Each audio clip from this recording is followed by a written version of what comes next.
नमस्कार दोस्तों। दुनिया में अभी ऐसा माहौल चल रहा है कि अगर आप सुबह मोबाइल खोलो तो लगता है किसी फिल्म का क्लाइमैक्स चल रहा हो। एक तरफ अमेरिका, दूसरी तरफ ईरान, बीच में इजराइल और ऊपर से तेल का दाम ऐसा कांप रहे हैं जैसे परीक्षा में बिना पढ़े छात्र। अब कहानी की शुरुआत करते हैं।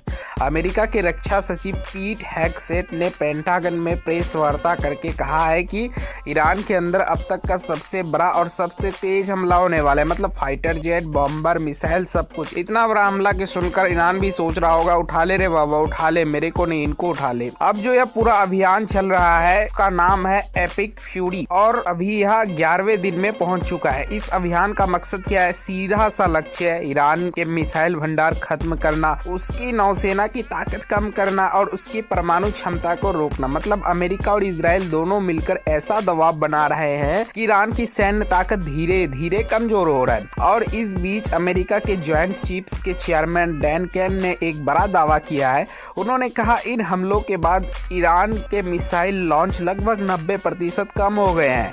अब अगर यह सच है तो इसका मतलब है कि ईरान की सैन्य क्षमता को काफी नुकसान हुआ है। लेकिन कहानी यही खत्म नहीं होती, क्योंकि ईरान भी चुप बैठने वाले में से नहीं है।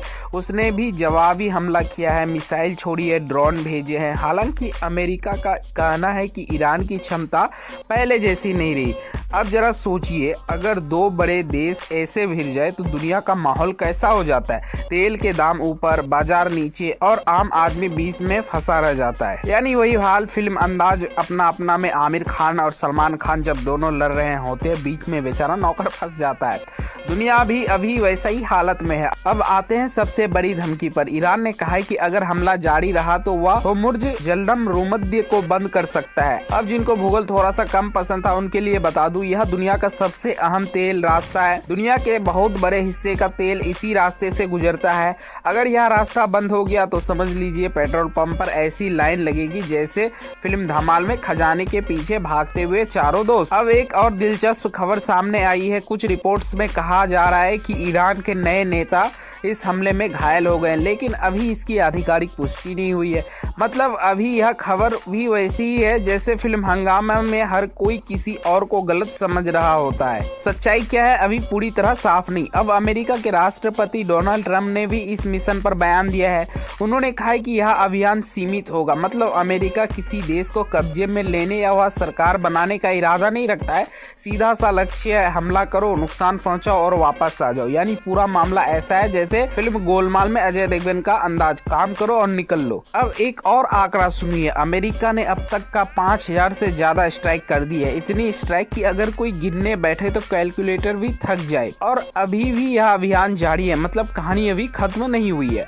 अब सवाल यह है कि इसका असर दुनिया पर क्या होगा। सबसे पहला असर, तेल की कीमतें। जब भी मध्य पूर्व में तनाव बढ़ता है तेल महंगा हो जाता है।